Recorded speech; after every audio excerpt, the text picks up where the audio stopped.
en fait, c'est pas parce que je suis une personnalité publique que je suis complètement hermétique et je ne peux pas l'être, c'est logique. Et donc voilà, et en fait, il faut bien voilà replacer les choses, recadrer tout ça en précisant que évidemment que j'étais dans un état où j'étais vraiment poussée à bout, où toute cette haine, parce qu'en fait d'un rien est parti un mouvement massif de haine et de harcèlement, de cyberharcèlement que je n'ai pas compris, que je n'ai absolument pas maîtrisé, qu'on s'est pris dans la tronche et en plus qui touchait ma petite fille que j'ai trouvé dégueulasse. Effectivement, Jérém, quand on connaît son humour, on le sait, on sait comment l'interpréter, mais quand on le connaît pas, parfois on sait pas. Et le fait est que moi, je sais au fond de moi que voilà, c'est mon ami, je sais au fond de moi qu'il est pas malveillant envers moi ni envers ma famille, bien sûr. Et par contre, les haters se sont régalés, se sont nourris de cette perche tendue, on va dire, humoristique, mais qu'ils ont eux transformé en message de haine et de méchanceté. Et cette violence, voilà, parfois, j'arrive pas du tout à l'accepter. Il faut accepter aussi d'entendre, parce que vous me dites souvent, et d'ailleurs je vous en remercie, vous avez toujours des messages bienveillants, mes abonnés, ma communauté, à me dire mais tu t'en fous, tu vaux mieux que ça, fais pas attention. Mais oui, tu fais pas attention quand tu reçois 1, 2, 3, 4 messages, mais le problème c'est que quand tu te fais harceler, et quand je vous parle de harcèlement, c'est des centaines de messages en moins de 24 heures, pour pas dire des milliers, à tel point que je n'ai même plus ouvert mes DM de réseaux sociaux et je n'ai plus consulté les commentaires suite à ça, parce que ça m'a vraiment blessée. Et je suis un être humain, et comme tout être humain, on est blessé parfois et on est en souffrance. Et là, en l'occurrence, ça a été le cas. Non pas à cause de Jérém et du contenu qu'il a fait, mais à cause de tout ce que ça a engendré derrière, en fait. Donc, sachez que moi, je n'en veux pas, absolument pas. Jérém, je sais très bien dans quel état d'esprit il a fait tout ça. Je sais très bien que c'était pas malveillant. Juste, voilà, ça a généré de la malveillance, de la méchanceté. Et comme je vous ai dit dans la première story, quand j'étais en larmes, je vous disais que il n'est absolument pas maître et il n'a aucun contrôle sur les réactions des gens. Mais parfois, c'est très dur, c'est très violent. Nous sommes des êtres humains avant tout. Moi, je suis une maman. Et même ma petite puce, voilà, elle comprenait pas tout ça parce qu'elle est pas du tout... en plus, elle n'a pas à être confrontée à ça. Et elle n'a pas compris. Parce qu'effectivement, voilà, tout s'est très bien passé. On a passé une super soirée, on a passé un super moment. L'atelier creusage de citrouille, d'Halloween, tout ça, c'était trop bien. Elle a adoré. Enfin voilà, moi, Jérém, vous savez que je l'estime profondément. Et voilà, et les gens, malheureusement, des fois, utilisent tout ça à mauvais escient. Et j'ai l'impression que la haine est de plus en plus massive sur les réseaux sociaux et de plus en plus injustifiée et surtout injustifiable.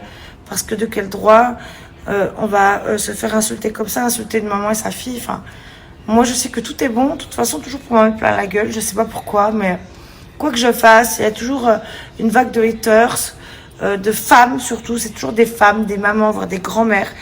C'est très rarement des hommes et très rarement des jeunes. Moi, c'est toujours vraiment une population de mon âge et de ma classe familiale, on va dire, des femmes, des mères de famille, etc.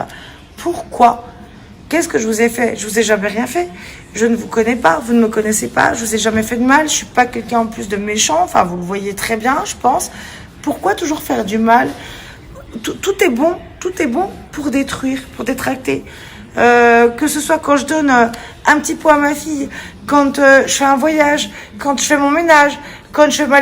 Enfin, comprenez que ça devient lourd et violent à force, parce que je comprends même pas, je partage même une story où je donne le nom de ma soupline, de mon assouplissant, parce qu'on me l'a demandé, et que je dis que c'est une odeur que j'adore et que j'utilise depuis plus de 10 ans. Je partage ça, même ça va donner matière à détracter pendant des heures, à m'envoyer des centaines de messages dégueulasses. Mais qu'avez-vous d'autre à faire dans votre vie à part ça? Je comprends pas, je ne comprends pas. En tant que mère de famille, moi je ne me vois pas.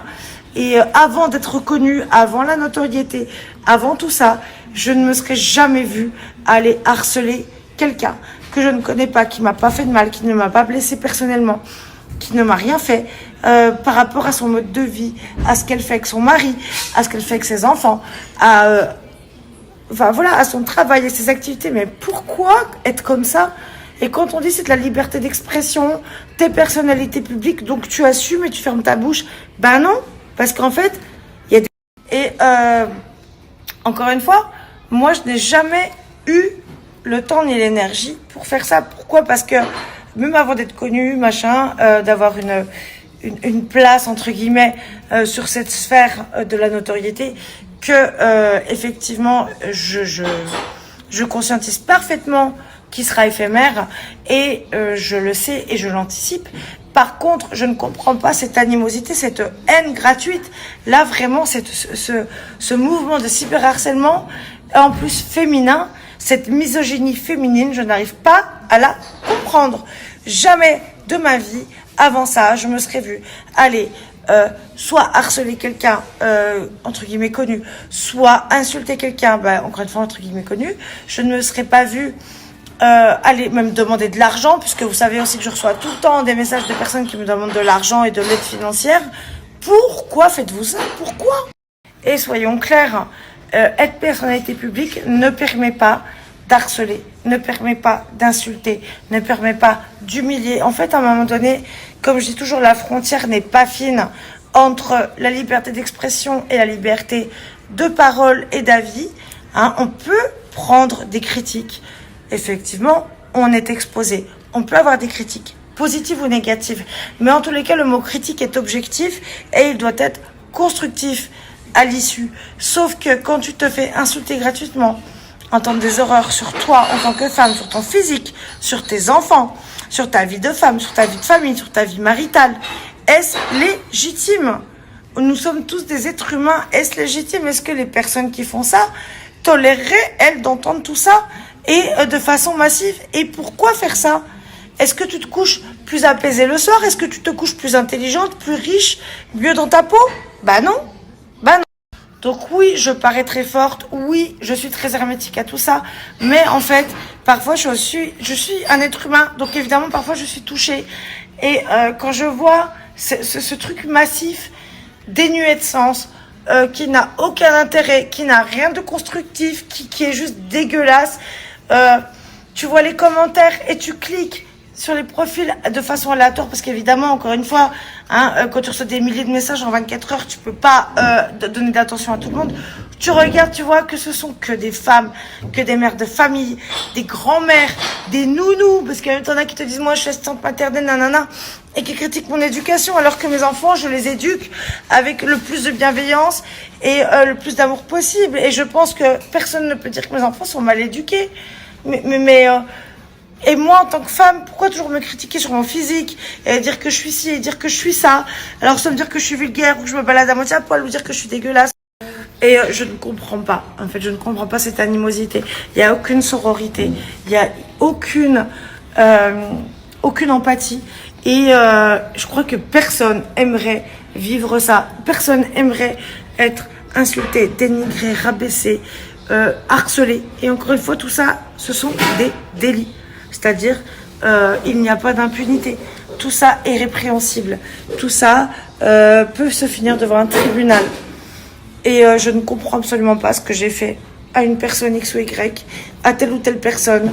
Toutes ces femmes, parce que ce sont encore une fois que des femmes, j'ai très peu de harceleurs hommes, très peu. Qu'est-ce que je vous ai fait? Je vous ai rien fait. Vous me connaissez même pas. En fait, vous voyez 5 minutes de story par jour et à partir de là, vous déduisez de ces 5 minutes de story qui sont sur 24 heures d'une journée complète, vous déduisez que je suis ci ou ça. Mais pourquoi? Donc, comprenez qu'à un moment donné, voilà, en tant qu'être humain, je voudrais bien que les gens s'humanisent un petit peu parce qu'en fait, on a l'impression qu'on a affaire à des personnes qui sont même pas humaines, en fait. Et quand on vous dit, bah oui, mais tu t'exposes, donc c'est normal, on a le droit de dire ci, on a le droit de dire ça. Oui, vous avez le droit de dire que, par exemple, vous n'êtes pas d'accord avec ci, que vous feriez ça autrement. Enfin, toujours dans le respect, et pas dans l'insulte, et pas dans le mépris, et pas dans la discrimination. Pourquoi? Je vous ai fait quoi? Moi, je n'ai jamais su avoir de haine envers quiconque qui ne m'ait pas fait de mal directement. Pourquoi faire ça? Pourquoi? Je comprends pas. Et c'est vrai que parfois, bah, ça touche plus que d'autres. Et on a beau être forte et être hermétique, mais des fois, au bout d'un moment, bah, ça fatigue. Il y en a marre. Et tu t'exposes, donc tu es personnalité publique, donc on a le droit de... Eh ben non, personne n'a le droit de transgresser la loi, personne n'a le droit d'harceler, d'insulter ou pas, personne n'a le droit de faire ça. Et c'est absolument illégitime, et c'est absolument injustifié, et on voit vraiment que c'est juste de la méchanceté gratuite, pure et dure, du déversement de haine, qui soit... encore une fois, complètement dégueulasse. Il n'y a rien de constructif, en fait, dans vos propos. Vous ne m'aimez pas, vous avez le droit. Donc, dis juste, bah, à ce moment-là, je t'aime pas. Ou dis pourquoi développe en étant poli, correct. Pourquoi chercher toujours à faire du mal, à blesser, à détruire une famille avec enfants, alors que mes enfants, ils sont heureux, ils sont bien élevés. J'ai toujours tout fait pour mes enfants, même avant d'être connue, même avant tout ça. Pourquoi faire ça? Pourquoi? Je n'arrive pas à comprendre cette psychologie inversée, en fait, et qui n'est absolument, encore une fois, pas audible du tout, quoi. C'est pas possible d'entendre que c'est normal d'insulter parce que tu es une personnalité publique. Donc oui, la liberté d'expression existe. Oui, le droit de l'opinion existe. Par contre, encore une fois, la frontière n'est pas fine entre le harcèlement et la liberté d'expression et le droit d'opinion. Donc je vous demanderai juste de respecter ça, parce que en face de vous, vous avez des êtres humains. Vous n'avez pas des machines, vous n'avez pas des robots.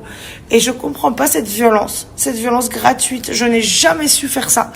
Pourtant, avant d'être connue, je ne l'étais pas.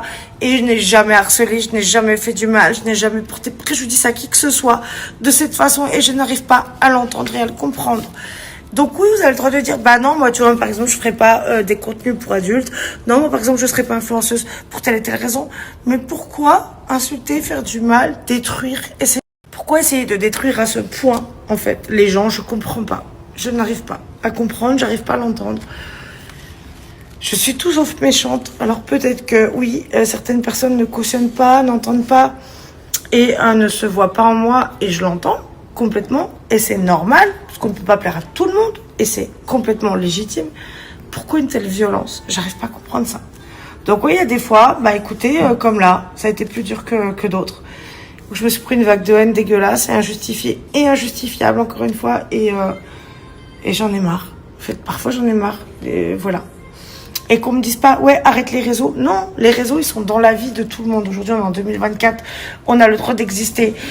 Tu vas pas dire à quelqu'un, arrête d'être animateur télé, arrête de faire ci, arrête de présenter le JT, arrête de ça, arrête de faire, d'être vendeuse en bureau tabac, arrête d'être vendeuse en boulangerie. Non. Parce qu'en fait, chaque rôle, chaque travail a sa problématique. Pour tout le monde. Donc, je vous demande juste, voilà, d'être quand même correct. Et un minimum respectueux, même quand on est dans le désaccord. Moi, personnellement, je vous parle pour moi, hein, avant, voilà, encore une fois, d'être de l'autre côté, d'être connu, d'être machin, d'être reconnu, voilà, d'avoir affaire à tout ça. Avant ça, bah, en fait, les personnes que je n'aime même pas, bah, tout simplement, je les suivais pas, je leur écrivais pas, je les harcelais pas. Mais je comprends pas, en fait, ce truc, en plus, on voit les gens prennent du plaisir, c'est ça qui est malsain. Tu vois que des mamans, quand tu cliques sur les profils, tu vois des pages de commentaires où ce sont que des mamans, des femmes, des mères, des grands-mères, qui sont là à rigoler, à se jouer, de détruire, d'insulter, d'humilier, d'aller faire des signalements, des machins, tout ça, pour leur propre plaisir malsain. Expliquez-moi ce qu'il y a de normal. Expliquez-moi ce qu'il y a d'acceptable. Bah rien du tout. Pour finir, voilà, avec Jérém, évidemment, on a beaucoup parlé. Tout va très bien entre nous. Vous savez à quel point c'est mon ami et à quel point je l'estime et je l'aime profondément. C'est pour ça qu'en plus, suite à cette soirée qui était super, vraiment, c'était génial. Ça, je l'ai dit plusieurs fois. En plus, on a passé un super moment. La petite aussi. Ce déferlement de haine, de dégueulasserie est inacceptable de la part de tous ces gens. Et il devrait exister une espèce de police du web, une espèce de police des réseaux sociaux qui censure, qui punit immédiatement ce genre de comportement. Et croyez-moi bien que ça en calmerait plus d'un. Parce que si tout le monde se prenait soit une amende, soit une condamnation, soit même une convocation chez les flics, parce que ça fait les belles, ça fait les beaux, mais crois-moi bien que une fois que tu es confronté à tes responsabilités, il n'y avait personne. Hein. Comme je vous dis, moi dans la rue, je croise personne qui m'insulte.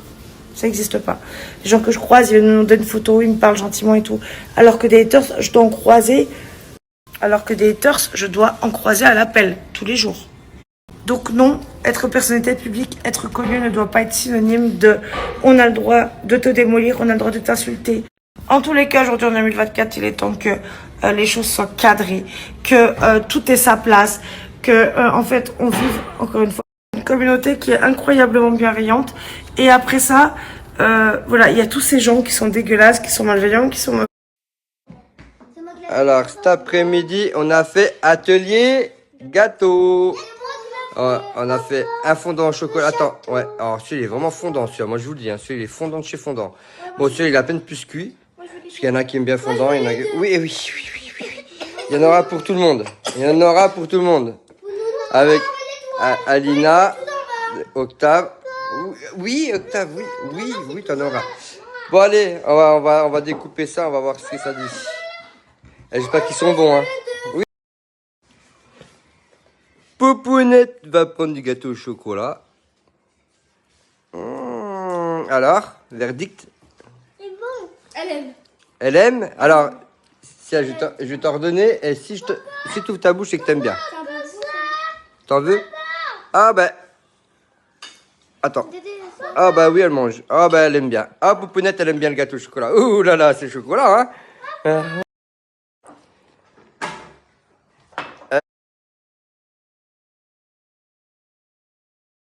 On vient d'arriver à la maison. On a retrouvé une partie des enfants, parce qu'il y en a qui dorment. On avait deux. On a la petite Alina, le petit Adam. Elle est où, Léna? Elle est en haut, elle joue à Roblox. Je joue à Roblox. Et alors, mon cartel, regarde celui-là, il est comme d'habitude, il arrive même pas à descendre du canapé, lui. Hein, le gros. Il faut faire le tour, Cartel. Les autres, ils sont venus me faire la fête dehors, mais celui-là, il arrive même pas à descendre. Tu sais, il se met comme ça, puis il fait... Ah, ma blanc beau, oui, ma pipi. Il est là, pipi. Oui, ma Regarde le pipi. gâteau, il reste tout seul. Il arrive. Ah bah, ça m'étonne pas. Il arrive, Cartel. Tu sais qu'il était bon. Ça y est, le gros. Ça y est, le gros. Oui, ma fille. Il Oui. est trop bon. Regarde-le, ce gros sac, il arrive même plus à sauter dessus. Ah, je te Tu jure. fais mal à la patte en jouant. Bah ouais, j'ai vu. Bah oui. J'ai vu, papa m'a montré tout à l'heure quand tu l'as appelé en visio. Puis le Vous Seven. allez laisser des parts. Et mon Seven, c'est gentil de nous avoir laissé du gâteau. Et moi, Seven. Et viens, maman. Et viens, maman. Viens, maman, mon gros. Viens, maman, mon gros. Moi, viens, mon gros pépère. Regarde celui-là. Et les jaloux, là. J'ai encore même pas le temps d'enlever mes chaussures. Et mon gros, bonjour, mon gros pépère. Non, mais, et oh, les jaloux, là. On se calme 2 secondes, les jaloux, là. Mais oui, aïe, oui. Mais doucement, les gars, doucement. Oui, vous êtes gentils, Oui, vous êtes gentils. Oui, vous êtes gentils. Mais oui, vous êtes gentils. Commencez pas à faire les jaloux, là, Cartel. Arrête de faire le jaloux. Comment? Ouais. T'as déjà mangé, toi, ou pas? Moi, je mange un bout de pain, justement. Oh, un petit repas frugal que tu nous as fait, mon chéri. Ouais, tu vois, tranquille. Hein? T'es en déprime. T'as coupé ta barbe? Non. Ah non, bah faudrait la couper. Bah, un peu. non. Oh, elle a moins longue avant de partir, t'es sûr que tu l'as pas coupée? Bah, non. J'ai l'impression qu'elle est moins longue. Peut-être parce que ça fait longtemps que je l'ai pas vue, c'est pour ça. Voilà. Ça va, mon petit Adam? Et en fait, il est quelle heure, là? En plus, on est arrivé plus tard parce qu'on a eu un problème, le train, en fait. Elle restait coincée à peu près 40 minutes juste après qu'on soit parti de Paris parce qu'il y avait un autre train devant qui était en panne. Alors du coup, on est resté bloqué 40 minutes. Ouais, on arrive avec un retard de 40-45 minutes, quoi, à peu près. Donc voilà, content d'être arrivé à la maison. Hein? Bah ouais, tu m'étonnes. Je t'ai manqué ou pas? Non, mais bon. Bon, c'est pas gentil ça quand même. Mais oui, tu m'as manqué, ma chérie. Vous m'avez manqué, mes bébés. Ils s'en foutent, ils regardent leur livre que je leur ai ramené. Ils regardent leur cadeau que j'aurais ramené, ils en ont rien à foutre de moi. Vous m'avez manqué, mes enfants? Oui. Ok. Ah, ok, quand même. Bon, puis le petit Adrien, il dit rien, il se fout. Bah, super. Bon, bah, puis tous les autres, je les verrai demain. Parce que là, ils sont au dodo. Voilà. Donc, on va se poser devant un film. Ouais. Prendre une douche et puis se reposer. Bisous.